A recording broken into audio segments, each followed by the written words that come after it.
सामाजिक विज्ञान का क्लास 7 का लेसन नंबर 3, जिसका नाम है प्यारे बच्चों पृथ्वी का आंतरिक आवरण तथा आंतरिक शक्तियां। तो आइएगा प्यारे बच्चों, आज हम पृथ्वी की आंतरिक आवरण और आंतरिक शक्तियों के बारे में इस लेसन के माध्यम से जानेंगे। तो शुरू करते हैं। पिछले अध्याय में आप पढ़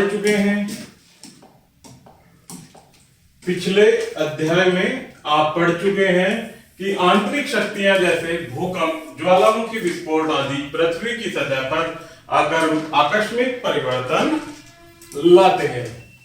आकस्मिक मीन्स तुरंत परिवर्तन लाते हैं। क्या? भूकंप और ज्वालामुखी विस्फोट।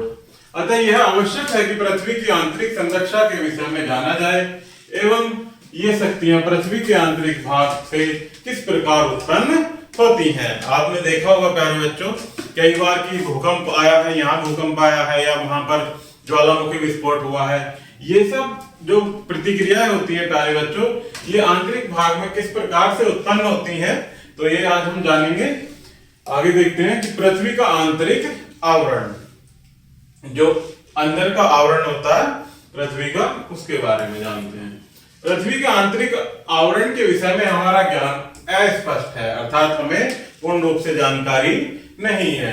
पृथ्वी के आंतरिक आवरण को जानने का महत्वपूर्ण स्रोत भूकंप तरंगे हैं। पृथ्वी के धरातल का आकस्मिक कंपन भूकंप कहलाता है। जो अचानक से पृथ्वी का कंपन होने लगता है, उसमें वाइब्रेशन होने लगती है पृथ्वी में, उसे क्या कहते हैं प्यारे बच्चों?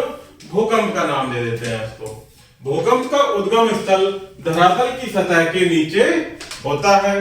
ये तरंगे पृथ्वी की सतह से विभिन्न दिशाओं में निकलती हैं। दूसरा, ये तरंगे विभिन्न वेग से निकलती हैं, अर्थात इनकी गति कहीं कम, कहीं ज्यादा, कहीं बहुत अधिक ज्यादा, इस प्रकार से होती है।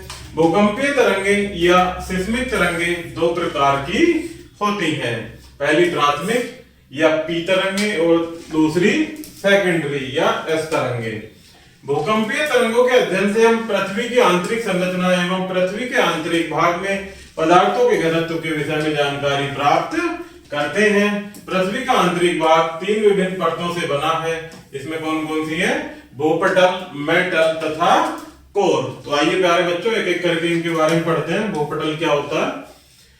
पृथ्वी की ऊपरी पहली सतह जो पृथ्वी के आंतरिक भाग को ढके रखती है, जो ऊपरी सतह है और पृथ्वी के अंदर के भाग को ढके रखती है, उसे ही क्या कहते हैं प्यारे बच्चों? हम भूपटल या भूपृष्ठ। यह पृथ्वी की सबसे ऊपरी परत है। इसकी मोटाई हर जगह एक समान नहीं होती है, अर्थात भिन्न भिन्न होती है। इसकी औसतन मोटाई 5 से 40 किलोमीटर है। यह महाद्वीपों के नीचे मोटी तथा सागरों के नीचे पतली होती है। पृथ्वी की ऊपरी परत विभिन्न प्रकार की चट्टानों से बनी होती है, जिसमें खनिज पाए जाते हैं। यह एक महत्वपूर्ण परत है क्योंकि इसी पर हमारा जीवन आधारित है। इस पटल की बाह्य परत सिलिका और एल्यूमिनियम की चट्टानों से बनी है, अतः इसे सियाल कहते हैं। जो एल्यूमिनियम और सिलिका की परत से बनी है प्यारे बच्चों, उसे क्या कहते हैं? सियाल। भूपटल की आंतरिक परत सिलिका एवं मैग्नीशियम से बनी है, अतः इसे सीमा कहते हैं।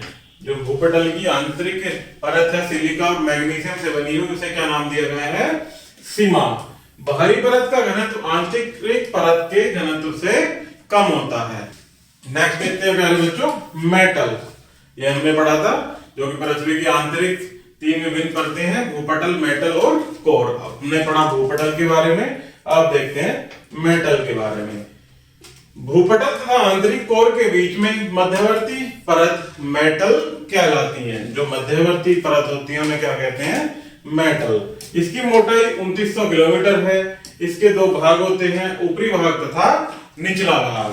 मेटल का ऊपरी भाग 100 किलोमीटर तक फैला है। इसे ऊपरी मेटल कहा जाता है। ऊपरी मेटल अर्थात 100 किलोमीटर के नीचे निचला मेटल होता है। ऊपरी होता है 100 किलोमीटर तक और उससे नीचे निचला मेटल होता है। आगे देखते हैं प्यारे बच्चों, कोर। यह पृथ्वी का सबसे आंतरिक भाग होता है।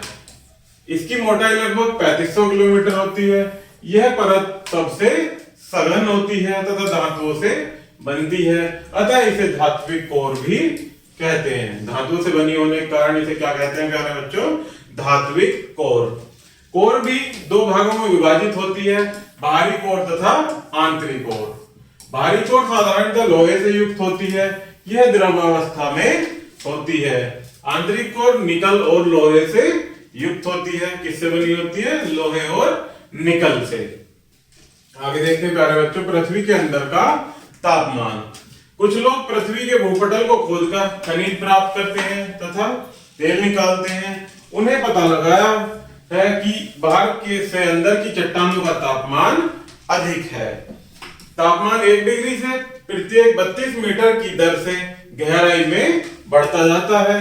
इसके कारण पृथ्वी की आंतरिक कोर में सभी चट्टानें अधिक तापमान के कारण पिघली अवस्था में होती है, क्योंकि जैसे जैसे पृथ्वी के अंदर नीचे जाते जाएंगे प्यारे बच्चों, गहराई बढ़ती जाएगी तो उसका तापमान बढ़ता जाएगा, जिससे उसकी आंतरिक जो चट्टानें हैं वो अधिक तापमान के कारण पिघली अवस्था में होती हैं।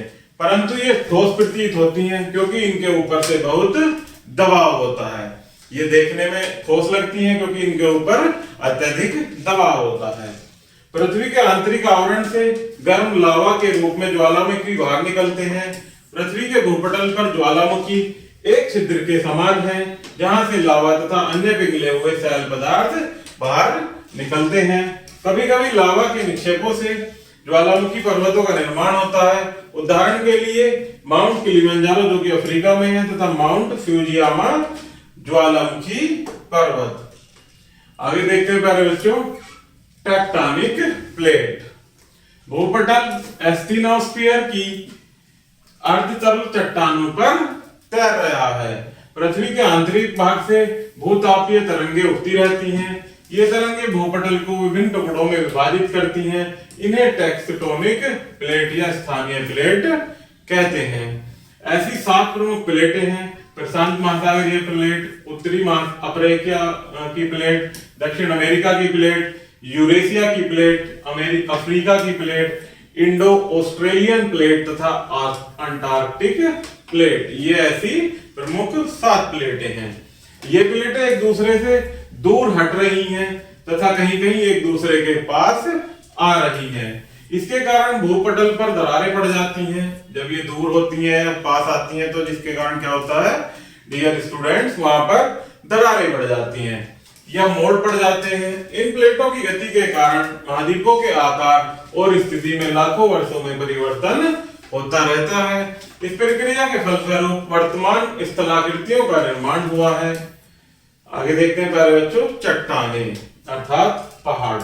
आप पढ़ चुके हैं कि जो पदार्थ पृथ्वी का भूपटल बनाते हैं उन्हें चट्टान कहते हैं। जो पृथ्वी का भूपटल बनाते हैं उसे क्या कहते हैं? चट्टान। आप यह भी पढ़ चुके हैं कि तापमान, वर्षा तथा वायु के कारण चट्टानें टूटती रहती हैं तथा मिट्टी के निर्माण की क्रिया प्रारंभ होती है।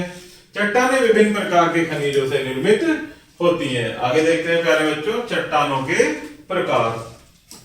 उत्पत्ति के आधार पर चट्टानों को 3 प्रकारों में विभाजित किया जा सकता है, जिसमें पहला आग्नेय चट्टानें, दूसरा परतदार या अवसादी चट्टानें और तीसरा रूपांतरित चट्टानें। ये 3 क्या है प्यारे बच्चों?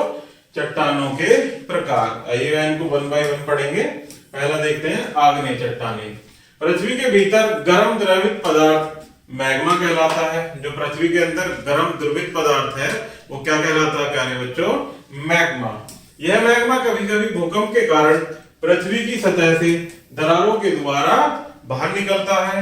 यह मैग्मा या तो पृथ्वी के भूपटल के अंदर या भूपटल के ऊपर ठंडा होकर जम जाता है।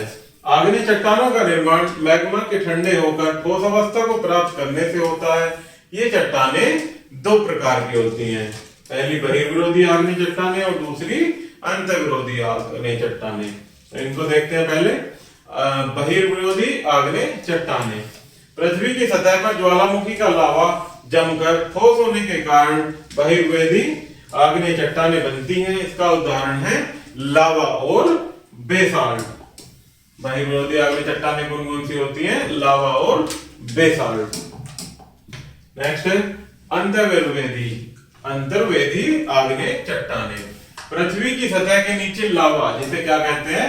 द्रवित पदार्थ है जो कि क्या कहते हैं उसे, मैग्मा के ठोस हो जाने पर ये चट्टानें बनती हैं। इनको प्लूटोनिक चट्टानें भी कहा जाता है, जैसे ग्रेनाइट तथा गैब्रो।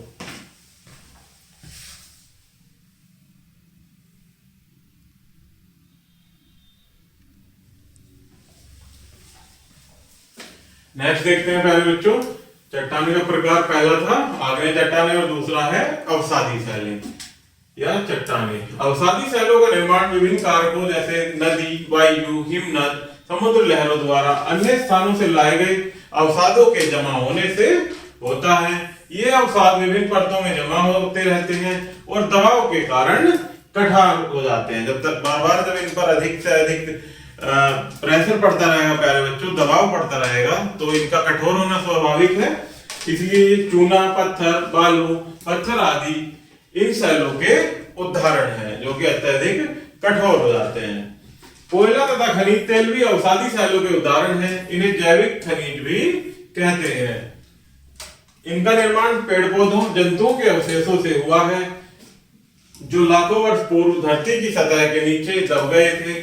अधिक तापमान तथा दबाव के कारण भूपटल के भीतर के पदार्थ चट्टानों में परिवर्तित हो जाते हैं। जो अंदर के पदार्थ होते हैं प्यारे बच्चों, वो दबाव के कारण कठोर हो जाते हैं और चट्टानों में परिवर्तित हो जाते हैं। नेक्स्ट देखते हैं प्यारे बच्चों, रूपांतरित चट्टानें अर्थात रूपांतरित सैलें। कभी कभी अत्यधिक तापमान तथा दबाव के कारण आग्नेय तथा अवसादी चट्टानें रूपांतरित या कायांतरित चट्टानों में परिवर्तित हो जाती हैं। इस क्रिया को रूपांतरण कहते हैं। जो दबाव के कारण अवसादी या आग्नेय चट्टानों में रूपांतरित हो जाती है प्यारे बच्चों, उन्हें क्या कहते हैं, रूपांतरण अर्थात कायांतरित चट्टानों में परिवर्तित हो जाने की इस प्रक्रिया को रूपांतरण कहते हैं। कुछ रूपांतरित चट्टानें भी कहते हैं। इनके उदाहरण हैं जैसे नीस ग्रेनाइट से रूपांतरित होती है, संगमरमर जो कि चूने पत्थर से रूपांतरित होती हैं, स्लेट और क्वार्ट्ज जो कि बालू पत्थर से रूपांतरित होता है। आगे देखते हैं प्यारे बच्चों, शैल चक्र। आग्नेय सैलों का अवसादी सैलों में परिवर्तन तथा आग्नेय और अवसादी सैलों का रूपांतरित सैलों में परिवर्तन तथा पुनः रूपांतरित सैलों का आग्नेय तथा अवसादी सैलों में परिवर्तन शैल चक्र कहलाता है। पहले आग्नेय सैलों का अवसादी में और आग्नेय और अवसादी सैलों का रूपांतरित में परिवर्तन। इस प्रकार से रूपांतरित सैलों का आग्नेय तथा अवसादी सैलों में जो इनका क्रम चलता रहता है प्यारे बच्चों रूपांतरण का, उसे क्या कहते हैं, शैल चक्र। इनमें आग्नेय सैलों को प्राथमिक सैल माना जाता है। शैल चक्र आग्नेय सैलों से प्रारंभ होता है, इसीलिए इन्हें क्या माना जाता है, प्रारंभिक सैल, तथा आग्नेय सैलों पर ही समाप्त होता है। चक्र जो चलता रहता है, जहां से शुरू होता है प्यारे बच्चों, वहीं पर आकर समाप्त होता है। आग्नेय चट्टानों का विभिन्न कारकों द्वारा अपर्दन होता है। यही कारक अपर्दित पदार्थों को अन्य स्थानों पर जमा करते हैं, जिसमें अवसादी चट्टानें बनती हैं। आग्नेय तथा अवसादी सैलों का रूपांतरित सैलों में परिवर्तन अत्यधिक तापमान तथा दबाव के कारण होता है। यह एक निरंतर चलने वाली प्रक्रिया है। जो सैल चक्र चलता रहता है प्यारे बच्चों, आग्नेय से स्टार्ट होकर और आग्नेय सैल पर ही आकर खत्म होता है। यह प्रक्रिया लगातार अर्थात निरंतर चलती रहती है, जो कभी न समाप्त होती। इसे रूपांतरित चक्र भी कहते हैं। सैल चक्र को क्या कहते हैं, रूपांतरित चक्र। आगे देखते हैं प्यारे बच्चों, सैल तथा खनिज। खनिज वे प्राकृतिक संसाधन है जो चट्टानों से प्राप्त होते हैं। खनिजों का एक निश्चित रासायनिक संयोजन होता है। खनिज बहुत आर्थिक महत्व के होते हैं। इनमें हमें उद्योगों के लिए बहुत सा कच्चा माल प्राप्त होता है तथा इन्हें ऊर्जा के स्रोतों के रूप में भी प्रयोग किया जाता है। आगे देखते हैं प्यारे बच्चों, खनिज दो प्रकार के होते हैं, धात्विक तथा अधात्विक खनिज। धात्विक खनिज प्राय आग्नेय तथा रूपांतरित चट्टानों में पाए जाते हैं, जैसे लोहा, सोना, चांदी, बॉक्साइट तथा तांबा इत्यादि। ये क्या है, धात्विक खनिज। इन्हें पिघलाकर कई आकारों में ढाला जा सकता है। अधात्विक खनिज अवसादी सैलों में पाए जाते हैं, जैसे चिकनी मिट्टी, गंधक, कोयला, पेट्रोलियम और नमक इत्यादि। इनसे तार तथा चादरें नहीं बनाई जा सकती क्योंकि इन्हें पिघलाया नहीं जा सकता। इनका प्रयोग एक बार ही किया जा सकता है।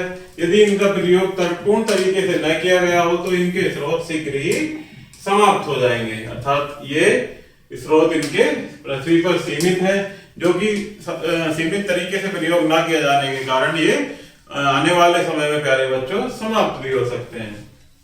इसमें कुछ मुख्य बिंदु दिए गए हैं जिन्हें हम 1 बाय 1 पढ़ेंगे। तो इसमें फर्स्ट पॉइंट देखते हैं प्यारे बच्चों, इनको आप याद भी रखेंगे। सिस्मिक लहरों या भूकंपीय तरंगों के द्वारा हम पृथ्वी के आंतरिक आवरण के बारे में जान सकते हैं। पृथ्वी की आंतरिक संरचना परतों में बनी है, जैसे भूपटल, मेटल और कोर। अभी हमने ऊपर इनके बारे में विस्तार से पढ़ा। नेक्स्ट पॉइंट है कि भूपटल पृथ्वी की सबसे ऊपरी परत है।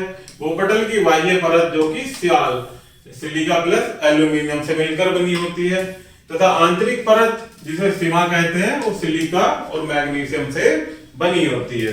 नेक्स्ट है भूपटल तथा कोर के मध्य मेटल होता है, जो लगभग 2900 किलोमीटर नीचे तक गहरा है।